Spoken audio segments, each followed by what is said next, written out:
Hello, my name is Alex Foster.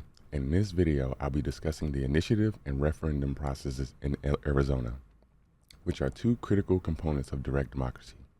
These processes give citizens the power to propose, approve, or reject legislation directly, making Arizona one of the most participatory democracy states in the nation.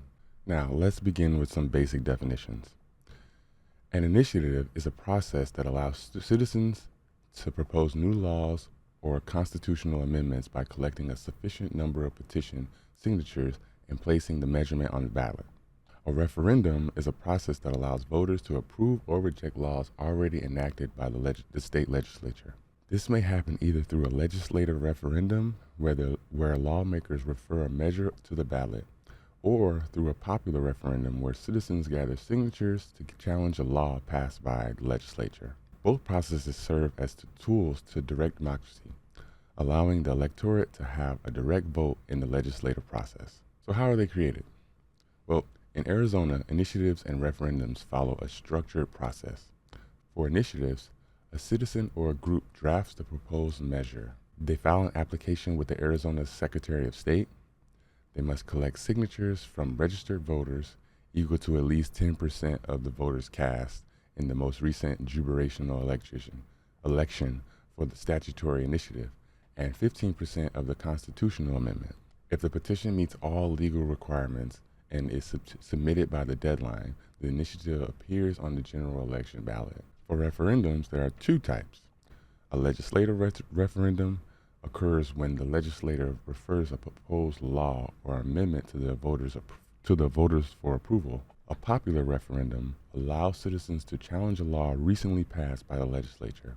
To do so, they must gather valid signatures equal to 5% of the voters cast in the last governor's race, and they must do so within 90 days of the law's passage. Once verified, the law is placed on hold until the voters make a final decision at the ballot box. While both of these practices involve public voting and promote civic engagement, they differ in origin and intent.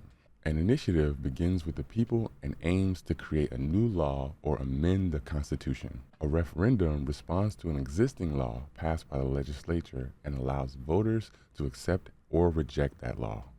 Essentially, initiatives are proactive while referendums are reactive.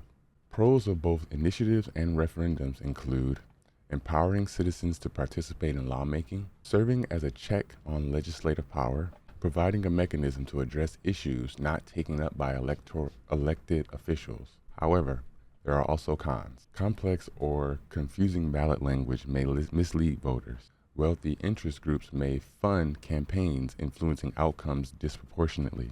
Laws created through these processes may lack legislative review, leading to unintentional consequences or conflict with existing laws. Despite these drawbacks, many consider the benefit of public engagement and accountability to outweigh the risks. Connection to Arizona's Constitution and direct democracy. Arizona's initiative and referendum processes are rooted in Arizona's Constitution, specifically Article 4, Part 1, Section 1. This provision guarantees the people the power to propose laws and constitutional amendments, as well as to approve or reject laws passed by the legislature. These processes embody the concept of direct democracy, allowing the electorate to act as lawmakers. In this way, Arizona extends democratic participation beyond just voting for representatives. It gives people the ability to influence actual policy decisions. In conclusion, the initiative and referendum are vital components of Arizona's democratic process. They allow for direct public involvement in legislation and reinforce the principles of accountability and representation. By understanding how these mechanisms work, we can better understand the unique role citizens play in shaping the laws that govern our state. Thank you for watching.